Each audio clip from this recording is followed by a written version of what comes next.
Dear friends, welcome you all to the anatomy recall questions discussion on NEET PG 2021. So the first question is, which of the following ligament prevents the downward displacement or downward enlargement of spleen?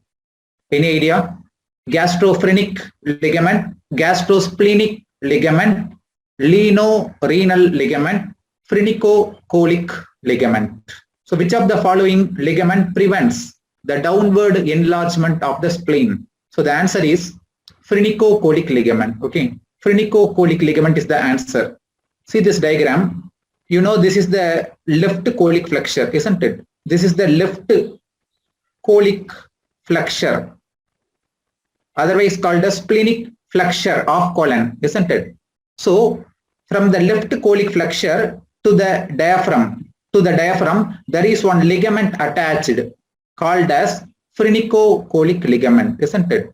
So right now I am highlighting the phrenicocholic ligament, which is attached from the left cholic flexure to the diaphragm. Okay. So this ligament is located just below the spleen. Okay. This ligament is located just below the spleen. Okay. So thereby preventing the downward displacement of the spleen. Right. So let me talk about the important things about the phrenicocholic ligament. Okay. This ligament is not attached to the spleen. Okay. It is not attached to the spleen. We know what are the two structures connected by the phrenicocholic ligament, right? Phrenicocholic, that means it connects the diaphragm and left cholic flexure. Fine. So it is not attached to the spleen, but remember it supports the lower end of the spleen. It supports the lower end of the spleen. The lower end, otherwise called as anterior end of the spleen. Anterior end of the spleen. Okay. So that is the reason when the spleen is enlarged, the spleen cannot enlarge vertically downwards because of this phrenicocholic ligament. Okay. That is the reason this ligament is also called as sustentaculum leani. Sustentaculum leani, because it supports the lower end of the spleen, preventing the downward displacement of the spleen. Okay, fine. So see this diagram. So just now I told the vertical downward enlargement of the spleen is prevented by the phrenicocholic ligament. That's why it is called as sustentaculum leani, right? So what is the direction of the enlargement of the spleen? As you see here, when the spleen is enlarged, it is enlarging towards the right iliac fossa, right? This is the right iliac fossa region. So the spleen is enlarging towards the right iliac fossa, isn't it? Otherwise, you can say spleen is enlarging towards the umbilicus, right? And one more important thing I want you to know here is related to the spleen is Kehr's sign. Any idea about the Kehr's sign? K-E-H-R, Kehr's sign. So in splenic injury, there will be irritation of the diaphragm, so that the pain will be referred to the tip of left shoulder. That is called as Kehr's sign. So please remember, Kehr's sign is related to splenic injury, okay, in which there will be pain radiating to the tip of the left shoulder. The reason is, you know, the diaphragm is supplied by phrenic nerve, which is supplied by C3, C4, C5 root value, isn't it? And the shoulder region is also supplied by C3, C4 nerves. There is supraclavicular nerve, root value is C3 and C4. So because of the common innervation of the phrenic nerve and the supraclavicular nerves, there is pain referred to the tip of left shoulder during splenic injury, which is called as Kehr's sign. Okay. Now I want you to know what are the contents of the ligaments called as gastrosplenic ligament, which is attached between the stomach and the spleen. Okay. The ligament attached from the stomach to the spleen is called as gastrosplenic ligament, and another ligament which is attached between spleen and kidney, spleen and left kidney, is called as lino-renal ligament. Okay, so what are the contents of these two ligaments? The two contents of the lino-renal ligament are, one is tail of pancreas, another one is splenic vessels. These are the two contents of lino-renal ligament. Fine. And what are the two contents of the gastrosplenic ligament? As you see here, this is the gastrosplenic ligament, which contains two blood vessels. One is left gastroepiploic artery, another one is short gastric artery. These are the two contents of gastrosplenic ligament. Okay, and I hope you will be knowing short gastric arteries and left gastroepiploic artery, both are branches of splenic artery. Let's move to the next question. Following an injury to the arm, the patient is unable to flex and supinate the forearm. Which of the following nerve is probably injured? Any idea? If you know the muscle which causes flexion and supination of the forearm, you will be able to answer which nerve will be getting injured in this condition. Yes, the answer is musculocutaneous nerve. Musculocutaneous nerve. Why? Because see this diagram. You know the three muscles of the front of arm, isn't it? The three muscles of front of arm, otherwise called as flexor compartment of arm. Flexor compartment of arm. What are the three muscles of the flexor compartment of arm? Yeah, BBC, isn't it? One is biceps brachii, another one is brachialis, and another one is coracobrachialis. Okay, and remember all these three muscles, biceps brachii, brachialis, coracobrachialis, all are supplied by, all these three muscles of front of arm, flexor compartment of arm, are supplied by MC. What do you mean by MC? Musculocutaneous nerve. Musculocutaneous nerve, isn't it? And try to remember the important things about all these three muscles. You will be knowing biceps brachii is having two heads, isn't it? The long head of biceps brachii, arises from the supraglenoid tubercle of scapula. Fine. What about the short head of biceps brachii? The short head of biceps brachii and also coracobrachialis. These two muscles arise from coracoid process of scapula. Short head of biceps brachii and coracobrachialis both arise from coracoid process of scapula. Fine. Long head of biceps brachii arises from supraglenoid tubercle of scapula. And remember the peculiarity of the origin of long head of biceps brachii. The origin is inside the fibrous capsule of shoulder joint. That means it is having intracapsular origin. Fine. Please remember, both the long head and the short head of biceps brachii both unite to form a common muscle belly, and finally the biceps brachii tendon is getting inserted into the radial tuberosity. Okay, the tendon of biceps brachii is getting inserted into the radial tuberosity. Fine. And what about the coracobrachialis? Coracobrachialis origin, you know, from the coracoid process, it is getting inserted into the humerus itself. Brachialis, coracobrachialis, it is getting inserted into humerus itself, at the middle of the humerus. Okay, medial side of the middle of the humerus bone. Fine. And I told you already, all these three muscles, biceps brachii, brachialis, coracobrachialis, all are supplied by musculocutaneous nerve, right? Fine. So let me talk about the important points about the musculocutaneous nerve. Okay, musculocutaneous nerve is a branch from the lateral cord of the brachial plexus. It is a branch of lateral cord of brachial plexus. The root value of musculocutaneous nerve is C5, C6, C7. And can you see in this diagram, the musculocutaneous nerve pierces the coracobrachialis muscle. Okay, the musculocutaneous nerve pierces coracobrachialis muscle. Fine. Then, you know, it supplies all these three muscles, biceps brachii, brachialis, coracobrachialis.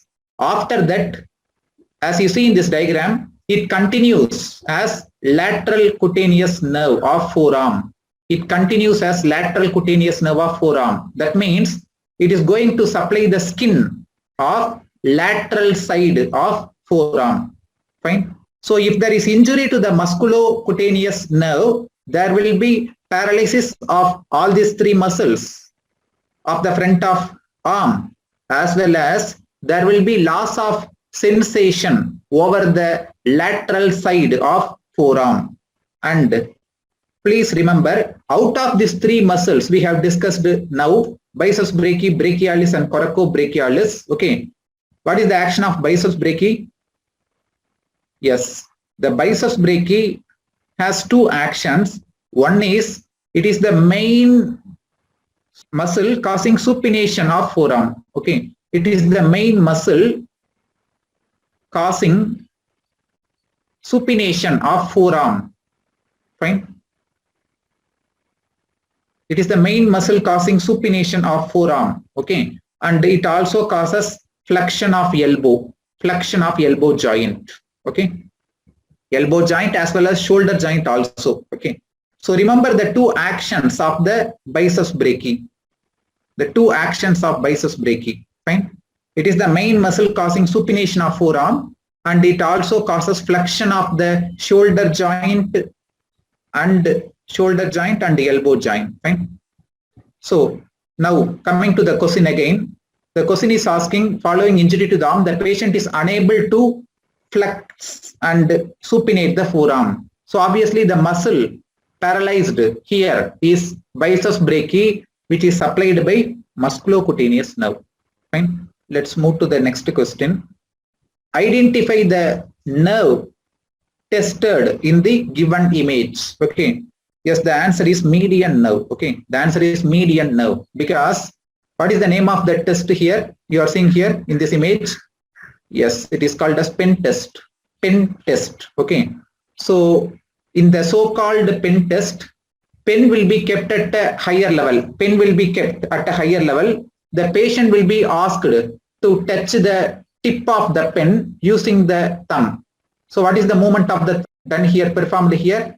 Yes, abduction. Okay. So in the pen test, the muscle abductor pollicis brevis, APB, abductor pollicis brevis. Fine. And what is the nerve supplying the abductor pollicis brevis? It is median nerve. Median nerve. You know, the median nerve supplies all the three thenar muscles. It supplies all the three thenar muscles, right? Namely, opponens pollicis, abductor pollicis brevis. Another one is flexor pollicis brevis. Okay. So if there is injury to the median nerve, there will be paralysis of all these three muscles. Okay. So pen test, the muscle tested is abductor pollicis brevis, which is supplied by median nerve. Fine. And there is one more muscle. There is one more muscle in this thenar region called as adductor pollicis. Adductor pollicis, which causes adduction of thumb. Okay. Adductor pollicis, which is supplied by ulnar nerve. Okay. Which is supplied by ulnar nerve. If you want to say specifically, it is a deep branch of ulnar nerve. Okay. Adductor pollicis is supplied by ulnar nerve. The remaining three muscles of the thenar region, opponens pollicis, abductor pollicis brevis, flexor pollicis brevis, all are supplied by median nerve. Fine. So what is the answer for this question? Median nerve. The name of the test is pen test, which is testing the abductor pollicis brevis supplied by median nerve. Let's move to the next question. During surgical removal of the varicosed great saphenous vein, which of the following nerve may get injured? So the question is indirectly asking which is the nerve which is in close relation to the great saphenous vein. Yes, the answer is saphenous nerve. Saphenous nerve. Okay. See this diagram. Do you see the long saphenous vein, otherwise called as great saphenous vein? Great saphenous vein, otherwise long saphenous vein. Okay, you know, it arises from the medial end of the dorsal venous arch. Right now I am marking the dorsal venous arch of the foot, the medial end of the dorsal venous arch, the area I am marking now, okay, which continues upwards as long saphenous vein, isn't it? Which continues upwards as long saphenous vein. What about the lateral end of the dorsal venous arch of the foot? It continues upwards as small saphenous vein, okay. And you can see the long saphenous vein, it runs upwards just in front of medial malleolus, okay. It runs upwards just in front of anterior to the medial malleolus, isn't it? This is a very important relation actually, fine. Then it ascends upwards along the medial side of leg, then medial side of thigh. Finally, we know drains into or opens into femoral vein. Within the femoral triangle, the long saphenous vein or great saphenous vein opens or drains into femoral vein, isn't it? And can you see the nerve which is in close relation to the long saphenous vein or great saphenous vein? Yes, it is nothing but saphenous nerve. Okay, so remember few important things about the saphenous nerve. Fine. So this saphenous nerve is a branch. Saphenous nerve is a branch of femoral nerve. Saphenous nerve is a branch of femoral nerve. Okay. Actually, this saphenous nerve is the largest or longest cutaneous nerve in the body. Actually, it is a cutaneous nerve. It is going to supply skin only. It will not supply any muscles. It is the longest cutaneous nerve in our body. Fine. As I told already, as you see in this diagram, it is closely accompanying the long saphenous vein or great saphenous vein. Okay. Mainly, especially just in front of the medial malleolus, where you are going to remove the long saphenous vein during the condition called as varicose veins. Okay. Now, see this diagram, which is again one important image-based question frequently asked in NEET exam or any set exams, whatever. So this diagram shows the cutaneous innervation, cutaneous or sensory innervation of dorsum of foot, isn't it? This is the diagram showing the cutaneous innervation or sensory innervation of dorsum of the foot. Okay, so you will be able to easily appreciate this is medial side, this is lateral side, right? So what are the various nerves marked here? See here, this is the superficial peroneal nerve. This is the deep peroneal nerve. Okay, you will be knowing both are terminal branches of common peroneal nerve, isn't it? At the level of neck of fibula, right? What is the nerve I am marking now? Anybody? What is the nerve I am marking now? Yes, this is the saphenous nerve. This is the saphenous nerve, right? And do you see one nerve which is running laterally along the dorsum of the foot? Yes, this is the sural nerve. This is the sural nerve. Okay. So as I told just now, superficial peroneal nerve, deep peroneal nerve, both are terminal branches of common peroneal nerve at the level of neck of fibula, right? Okay. So as we see here, the superficial peroneal nerve will be dividing into two branches, right? One is medial branch, another one is lateral branch. Okay. And the superficial peroneal nerve is the main nerve. Okay, it is the main nerve of dorsum of foot. That means the major part of the skin of dorsum is supplied by superficial peroneal nerve, as you see in this diagram. Okay, what are the exceptions? The exceptions are, any idea about the area supplied by the deep peroneal nerve? Yes, this is the area supplied by deep peroneal nerve. That means what? Deep peroneal nerve supplies only a small area, that is skin of first web space. Otherwise, you can say first interdigital cleft. Okay, between the great toe and second toe, between great toe and second toe. That area is called as first web space or first interdigital cleft. That is the only area supplied by deep peroneal nerve. Fine. This is a commonly asked image-based question. Take care. Fine. Then saphenous nerve. Just now I told you saphenous nerve is a branch of femoral nerve. It is the longest cutaneous nerve in the body, right? Then it is closely related to the long saphenous vein. Remember one more thing about the saphenous nerve. What is the area on the dorsum of the foot supplied by the saphenous nerve? You know, this is the medial side of the dorsum, right? This is the medial side of the dorsum of foot. Okay. So saphenous nerve supplies the skin of medial side of dorsum of foot. Okay. Up to which area? That is one important thing. Up to the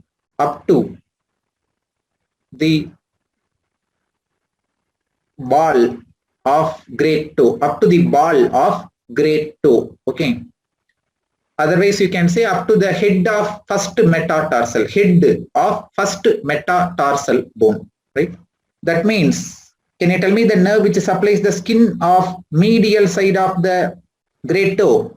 Yes, the skin of the medial side of great toe is supplied by SPN, superficial peroneal nerve. Okay. Superficial peroneal nerve is the main nerve of the dorsum of foot, as we know. And also remember, it supplies the skin of medial side of great toe. Great toe. Fine. What about sural nerve? Remember, the sural nerve is a branch of tibial nerve. Sural nerve is a branch of tibial nerve. Fine. And it closely accompanies the sural nerve, closely related to an area. Sural nerve is closely related to small saphenous vein. Small saphenous vein. Okay. And it supplies the skin of lateral side of the foot. Okay. It supplies the skin of lateral side of dorsum of foot, including, remember, including the skin of lateral side of little toe. Little toe. Fine. So this is again one important image-based question topic, cutaneous innervation of dorsum of foot. So take care. Fine. Let's move to the next question. Aneurysm of which of the following artery can cause compression of optic chiasma? Okay. One of the neuroanatomic questions asked was aneurysm of which of the following artery can cause compression of optic chiasma? Any idea?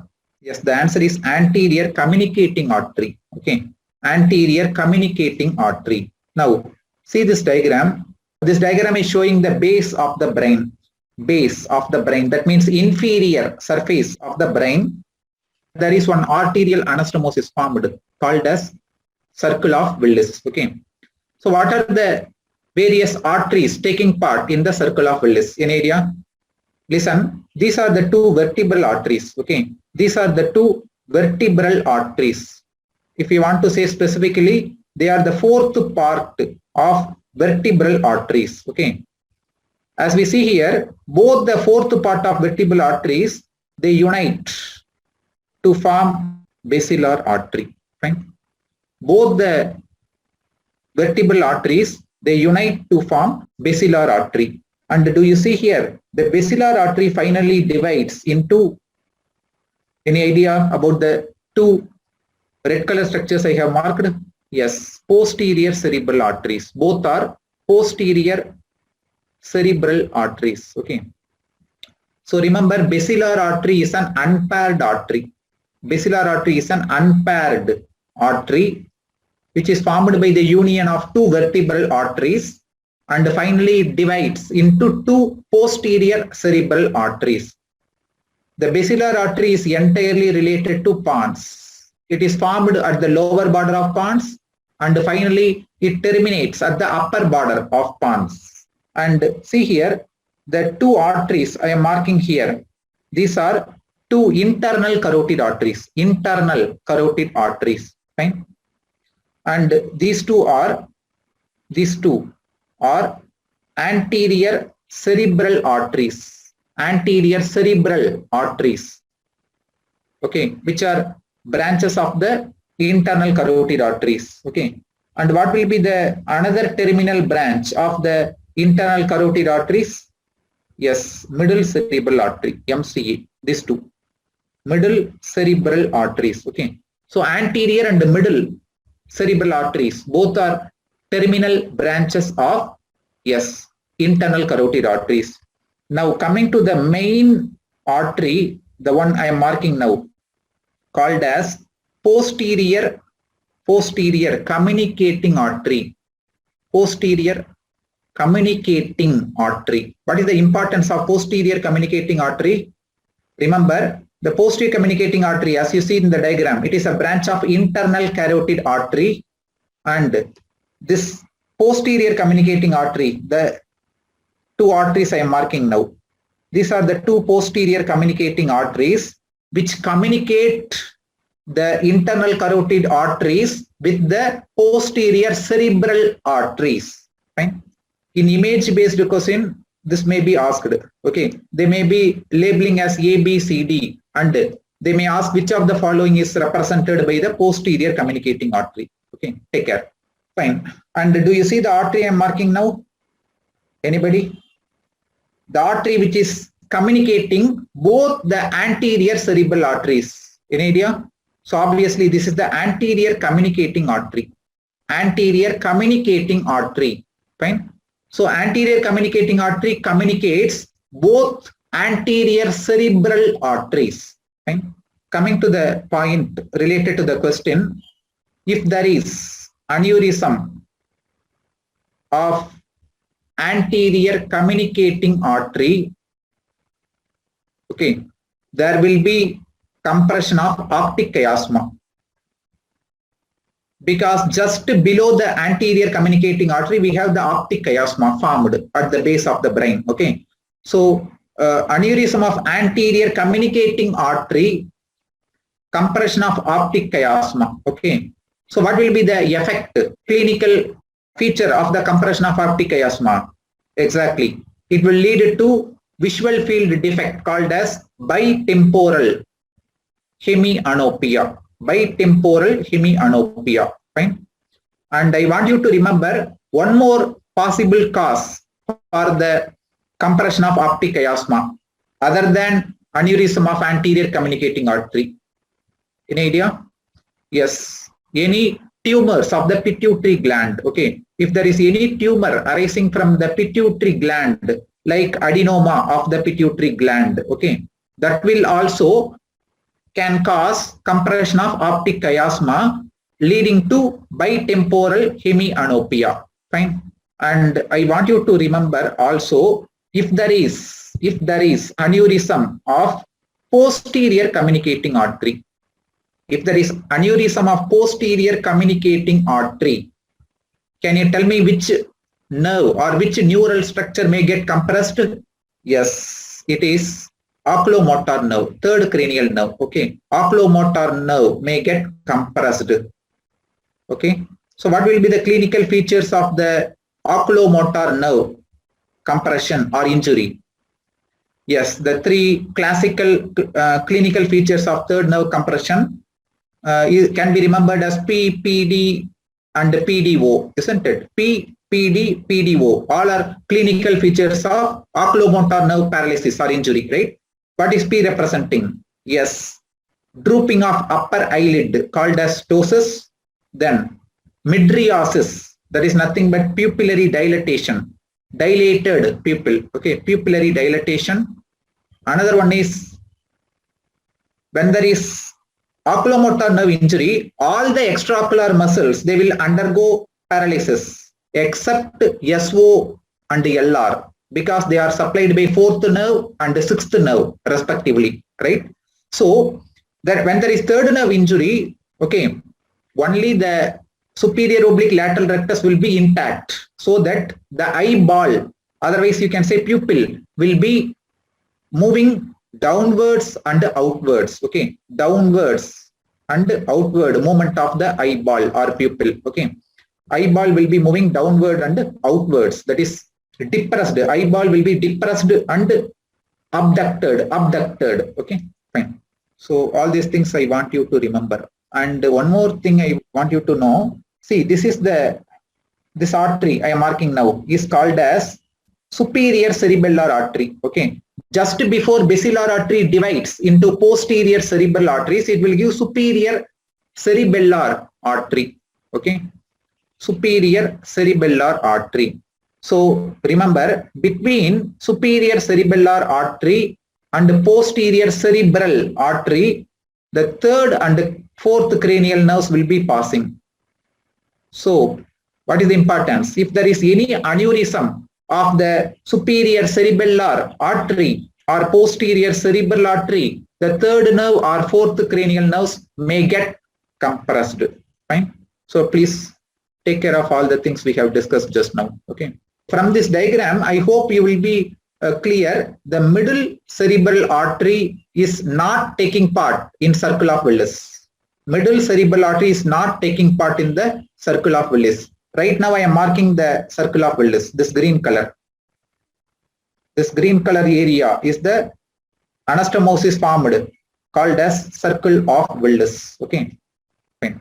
During surgery involving the submandibular gland or submandibular duct, which of the following nerve is more prone to injury? What is the answer? Yes, the answer is lingual nerve. Okay. See this diagram. This is the submandibular gland, which is located just below the mandible. Okay, submandibular glands will be located just below the mandible, ramus of the mandible, both sides. Okay, so the lingual nerve, okay, is coming in close relation to the submandibular gland as well as submandibular duct. What is the another name for the submandibular duct? Yes, it is called as Barton's duct, which is about 5 centimeter long. Okay. It is about 5 centimeter long. Okay. So, you know, the submandibular gland is the most common salivary gland affected by calculi. That is salivary calculi, stone formation. Because you will be knowing the secretions of the submandibular gland is viscous, more thick. Okay. And the submandibular duct is passing in anti-gravity direction. It is passing upwards in order to discharge its secretions into the floor of the mouth. Okay. So that is the reason the calculi, salivary calculi formation is more common, most common in the submandibular gland. Okay. So during surgical removal of the stone calculi from the submandibular gland or from the submandibular duct, the nerve which is more prone to injury is lingual nerve. Okay. And I want you to remember the lingual nerve is also, it is not only closely related to the submandibular gland and submandibular duct, it is also closely related to, lower third molar tooth. Lower third molar tooth. What is the importance? During dental extraction of the lower third molar tooth, which nerve is again more prone to injury? Lingual nerve. Okay. And what about the other options given here? The nerve to mylohyoid. Okay. The nerve to mylohyoid, remember, it supplies two muscles. One is mylohyoid, obviously. Another one is anterior belly of digastric. Okay. Nerve to mylohyoid supplies mylohyoid muscle as well as anterior belly of digastric muscle. Mylohyoid, anterior belly of digastric, both are derived from first pharyngeal arch. So they are supplied by mandibular nerve branch, that is nerve to mylohyoid. Okay. And regarding the inferior alveolar nerve, the very commonly asked question is, they will be marking the mandibular foramen in the mandible bone, and they will be asking which of the following nerve passes through the marked opening of the mandible. So they will be marking the mandibular foramen. Okay. So the nerve which passes through the mandibular foramen is inferior alveolar nerve, as well as inferior alveolar vessels. And this inferior alveolar nerve will be blocked. Okay, it will be blocked during the dental extraction of any tooth of the lower jaw, because the tooth of the lower jaw, mandibular tooth, are supplied by branches of inferior alveolar nerve. Okay. Then what about the chorda tympani nerve? You know, chorda tympani nerve is a branch of facial nerve. It is a branch of facial nerve which carries the taste sensation from the anterior two-thirds of the tongue. Let's move to the next question. The question is, uvula is innervated by, actually in the exam, it seems the sagittal section, mid-sagittal section of the pharynx has been given, and the question was asked. It was an image-based question actually. Okay. So uvula is innervated by, any idea? Uvula is innervated by vagus nerve. See this diagram. See this diagram. Actually, this diagram, you are able to see the oropharynx. Okay. The tongue has been depressed. The tongue has been depressed in order to view the oropharynx. Okay. So in the oropharynx, this is the soft palate. Okay. This is the soft palate. This area is soft palate. Okay. What is the structure which is hanging downwards from the soft palate? This is the uvula. Okay. Uvula is a midline downward hanging structure from the soft palate. Okay. So the uvula is supplied by, innervated by vagus nerve, 10th nerve. Okay. 10th cranial nerve, vagus nerve. Fine. And do you see the structures present in the lateral walls of the oropharynx? What are they? Palatine tonsils. Okay. Palatine tonsils are simply called as tonsils. Palatine tonsils are simply called as tonsils. They are present in the lateral walls of the oropharynx. Okay. And palatine tonsils are supplied by glossopharyngeal nerve. Okay. 9th cranial nerve, glossopharyngeal nerve. Okay. So take care. Uvula is supplied by vagus nerve. Palatine tonsils are supplied by glossopharyngeal nerve. Okay. So that is the reason during tonsillitis, the pain may be referred to the middle ear, because the middle ear and palatine tonsils both are commonly innervated by the glossopharyngeal nerve. Okay. And some students were saying, question was asked as gag reflex. That means touching the posterior pharyngeal wall. Okay. Touching the posterior pharyngeal wall, there will be contraction of the muscles of the soft palate and the pharynx. Okay. So if the gag reflex is asked, the afferent for the gag reflex is mediated by glossopharyngeal nerve, and the efferent for the gag reflex is by 10th cranial nerve. Fine. So that's the end of the discussion. Okay. Thank you all. Thank you all.